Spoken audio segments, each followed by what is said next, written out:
جب تو جانتا ہوگا کہ بندگی سے ہی اللہ کا بندہ تمہیں بننا ہے، اگر تو رب کی بندگی نہیں کرتا تو اللہ کا بندہ نہیں ہو سکتا،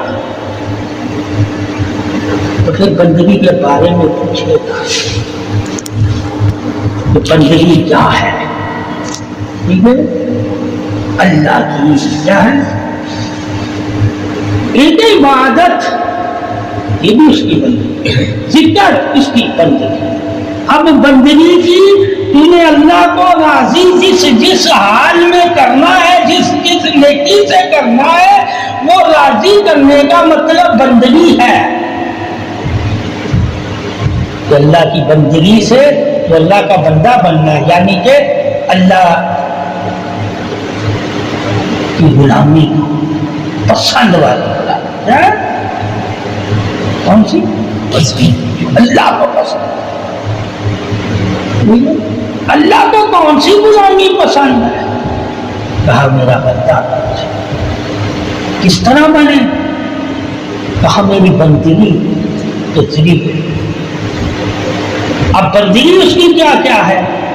کہا انسانوں کی سیوا کرنا، مدد کرنا بھی نہیں، جتنی تجھے اللہ نے پھر توفیق دی ہوئی ہے بندگی کی، اسی حساب سے تمہیں بندگی کرنی ہے۔ کیا کرنی ہے؟ کچھ انعامی طور پہ بندگی ہے، کچھ علمی طور پہ بندگی ہے، کچھ جسمانی طور پہ بندگی ہے، کچھ خیالی طور پہ بندگی ہے، کچھ تصوری طور پہ بندگی ہے، کچھ غیر کی معلومات ہے، ٹھیک ہے، کچھ تنہائی ہے بندگی، کچھ ساتھ ہے بندگی، کسی نیک کے ساتھ بیٹھنا بھی اس کی بندگی میں شامل ہے، کچھ دیکھنا ہے بندگی، اس کی نشانیاں دیکھ کے اس کی تعریف کرنا بھی اس کی بندگی میں شامل ہے۔ یعنی کہ اللہ کا تو بندہ تب یعنی غلام کہلانے کا حق رکھے گا جب اس کی تمام مخلوق کو تو عزت دے گا، جس کو اللہ عزت دے گا، یعنی کہ جس کے ساتھ قدر ہوگی اس کی قدر کرنا تیرے لیے فرض ہو جائے گا کہ اللہ نے کس کے ساتھ کتنی قدر کی مقدار رکھی ہے، کل قدر کا وارث ہے، باقی قدریں اس نے بانٹی ہوئی ہیں،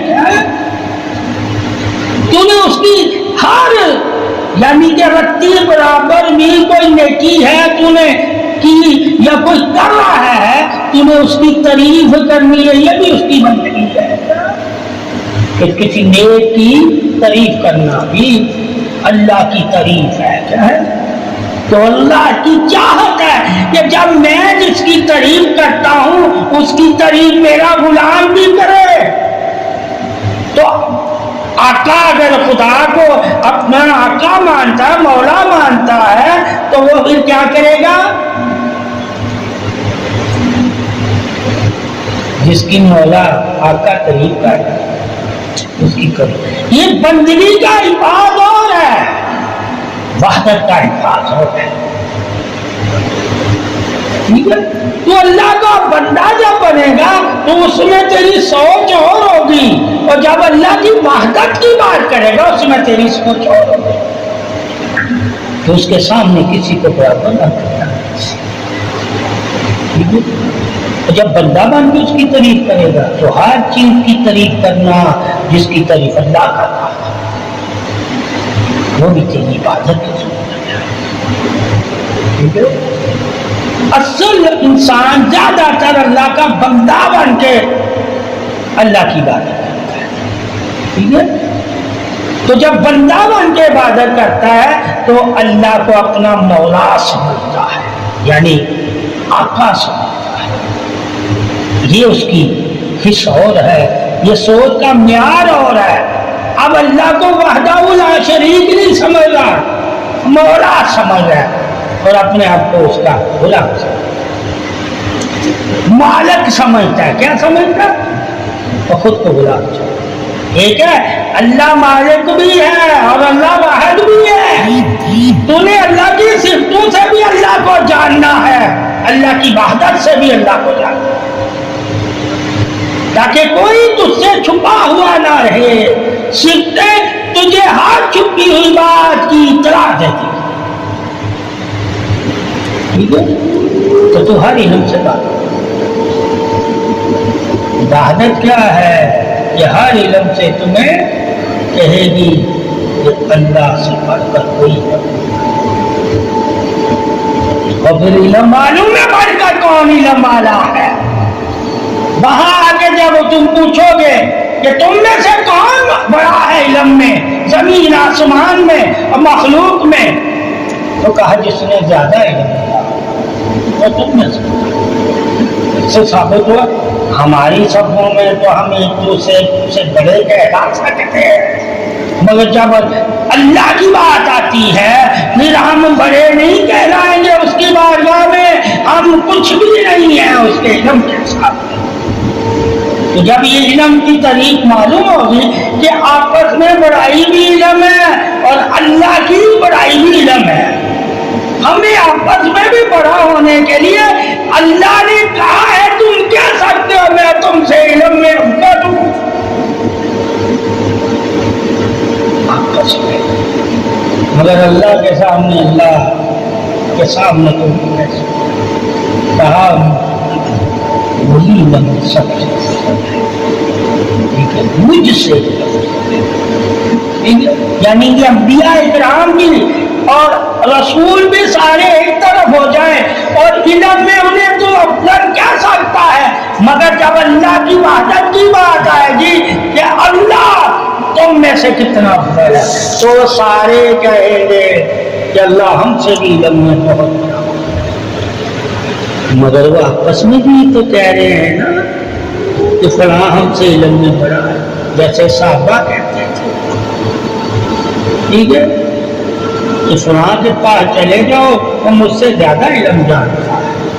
تو یہ علمی تعریف ہے, وہ وحدت کی تعریف ہے کہ اللہ کی وحدت کے ساتھ جب علم کو بھی جوڑو گے تو اس جیسا کوئی نہیں ہے, مگر جب بندے کے ساتھ جوڑو گے تو ہو سکتا اس سے بہتر بھی کوئی ہو. اس لیے موسیٰ کو کہا گیا کہ تجھ سے بہتر بھی ہے, جو تجھ سے بھی زیادہ علم جانتا ہے, ٹھیک ہے, اسے وحی کی ضرورت نہیں پڑتی.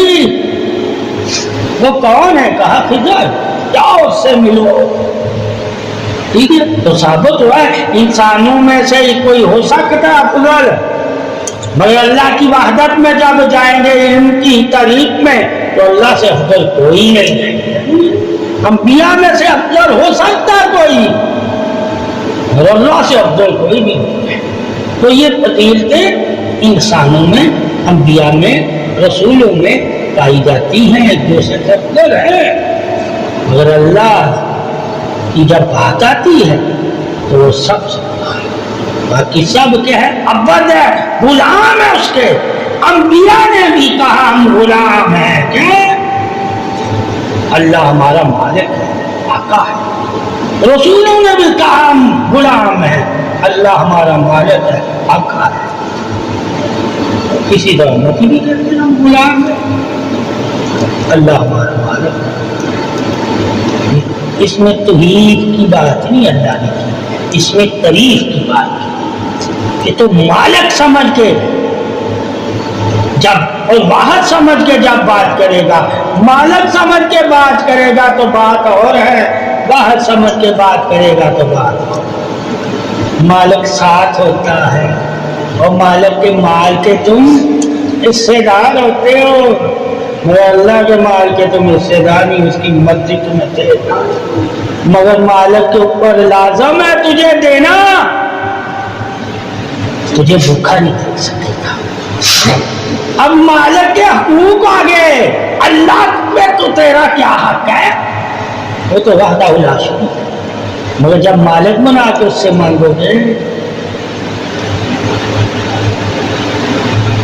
اس لیے کافروں نے اللہ کو مالک ساتھ میں ٹھیک ہے؟ تو 7 صفتوں کی بدولت ہے، ذات کا سب کو پتا ہے کہ عرش ٹھیک ہے، صفات تیرے ساتھ بھی میرے ساتھ، یہ 7 اس کی تعریف ہے، ذات کو ہم نہیں دیکھ سکتے، اس کی تعریف سے اسے پہچاننا ہے تو نے کیا اس کی اللہ کی تعریف سے اللہ کو پہچاننا، وہ تیرے کتنا قریب ہے تعریف سے۔ اگر اللہ کی توحید سے تو اللہ کو پہچانے گا تو وہ تیرے کہیں نہیں، اگر اللہ کی تعریف سے تو اللہ کو پہچانے گا تو وہ تجھے ہر جگہ ملے۔ اس وجہ سے صوفیاء کرام اس سکم کو پا لیتے تھے تو وہ پھر کبھی کبھی کہتے تھے کہ خدا ہمارے ساتھ نور کی صورت میں، صفت کے نور، یہ کہ ذات کا نور، ذات کے نور کی اللہ نے قسم کھائی ہے کہ کوئی نہیں دیکھ سکتا، ٹھیک ہے؟ صفت کا نور، صفت کا نور اللہ نے کہا تو دیکھ سکتا ہے، میں نے بنایا تیرے لیے تاکہ تو اس نور سے میرے قریب آئے، تو جب وہ نور تجھے ملے گا تو میرے نور کو جانے گا نا، اس لیے کہا جو صفت کے ذریعے میرے قریب آئے وہ مجھ سے بات ہو، کیوں؟ ان کو پتہ چل جاتا ہے کہ میں ان کا عابد ہوں، صفتوں کے ذریعے میں ان کی مدد کرتا ہوں تو میری قدرت سے وہ منکر نہیں ہوتے، وہ کہ میری تعریف کرتے رہتے، انہیں ہر جگہ پھر میری تعریف نظر آتی ہے، علم میں میری تعریف، عدل میں میری تعریف، حکمت میں میری تعریف، ٹھیک ہے، انعام میں میری تعریف، نافع میں میری تعریف، انہیں پھر میری تعریفیں نظر آتی ہے، اور وہ کبھی بھی میری تعریف سے منہ نہیں پھیرتے، جہاں دیکھتے ہیں میری تعریف کرنے لگ جاتے ہیں، تو وہ جس طرف تو وہ نظر بھی اسی طرف اٹھائیں گے جس طرح میری تعریف ہوتی ہے، ٹھیک ہے؟ وہ بیٹھیں گے بھی وہاں جہاں میری تعریف ہوتی ہے، وہ پھر بچتے ہیں جہاں غفلت ہو، اور جہاں اللہ کی یاد، اس کی تفریق سے تعریف ہو رہی ہو، وہ وہاں بھاگے جاتے ہیں، کیونکہ وہ میرے غلام ہیں۔ شخص ہے جو اللہ کا غلام ہو اور اللہ کی تعریف ہو رہی ہو، وہ غلام حاضر نہ ہو تو وہ پھر اللہ کا غلام نہیں ہے، ٹھیک ہے؟ وہ سرکش ہو چکا ہے، اپنی غلامی سے منہ پھیر چکا ہے، اور بہت سے لوگ اللہ کی غلامی سے اس طرح دور بھاگتے ہیں جس طرح اونٹ، ٹھیک ہے،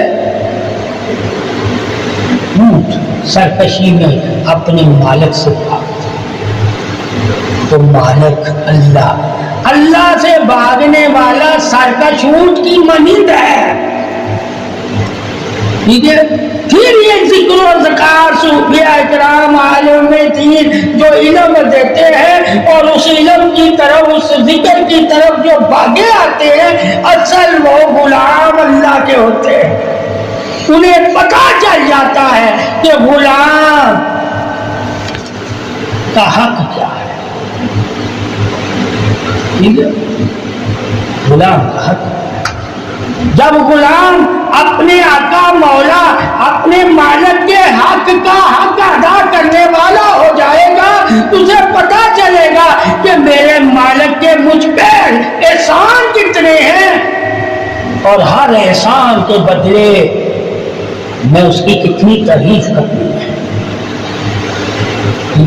تو تعریف بھی تو نے اللہ کی خود سے نہیں کرنی، اللہ نے تجھ پہ جو اپنے احسان کیے ہوئے، جب ان احسانوں کو تو دیکھے گا تو اللہ کی تعریف کرنے لگ جائے گا کہ یہ اللہ سے، اللہ کے علاوہ مجھ پہ کوئی اور نہیں کر سکتا۔ تو جب تمہیں پتا ہوگا تیرا آقا ایسا ہے کہ جو تجھ پہ احسان اس نے کیے ہوئے ہیں، وہ احسان تجھ پہ کوئی اور نہیں کر سکتا، تو اپنے آقا کے ذکر سے، اس کے حکم سے، اور اس کی محبت سے، اور اس کی عبادت سے، اور اس کی پاکی سے، اور اس کی خوشی سے، اور اس کے قرب سے تو کیسے بھاگے گا؟ تو دل کبھی نہیں بھاگے گا، تو تمام دنیا کی غلامیوں کو چھوڑ دے گا، کیونکہ تجھے جتنی بھی دنیا کے آقا نے کچھ دیا ہوگا وہ تیرے جسم کا حصہ نہیں ہے، وہ تیری ذات نہیں ہے، وہ تیری صفات نہیں ہے، وہ تیری شان نہیں ہے، وہ تیرے اندر موجود ہے اظہار طریق عبادت اظہار، مگر اللہ نے جو تجھے دیا ہے اس کی وجہ سے ہی یہ زمینی آقا تجھے دیتے ہیں۔ اگر اس نے تجھے دیا ہی نہ ہوتا تو زمینی آقا بھی تجھے کچھ نہ دیتے۔ اس لیے جب تو جان جائے گا کہ جس کا میں بندہ ہوں، یعنی کہ میں غلام ہوں، اس کی وجہ سے ہی یہ لوگ مجھے اپنا غلام بنانا چاہتے ہیں تاکہ اللہ مجھ سے ناراض ہو جائے، تو یہ دنیا دار تجھے اپنا غلام کیوں بنانا چاہتا ہے؟ تاکہ تو اپنے رب سے دور ہو جائے، اپنے رب کے حکم پہ تو حاضر نہ ہو سکے، تو پھر تو ان کی غلامی کو کبھی قبول نہیں کرے گا۔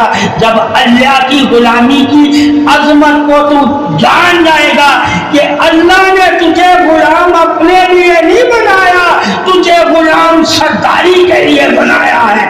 اگر تو رب کا غلام ہو جائے گا تو دنیا میں بھی اور آخرت میں بھی سردار ہو جائے گا، اور اگر دنیا داروں کا غلام ہو جائے گا اور دنیا میں بھی غلام رہے گا، آخرت بھی برباد ہو جائے گی۔ یہ دنیا تجھے ہمیشہ اپنا غلام دیکھا، اور اللہ تجھے غلام بنا کر آقا بنانا چاہتا ہے، مولا بنانا چاہتا ہے، مالک بنانا چاہتا ہے۔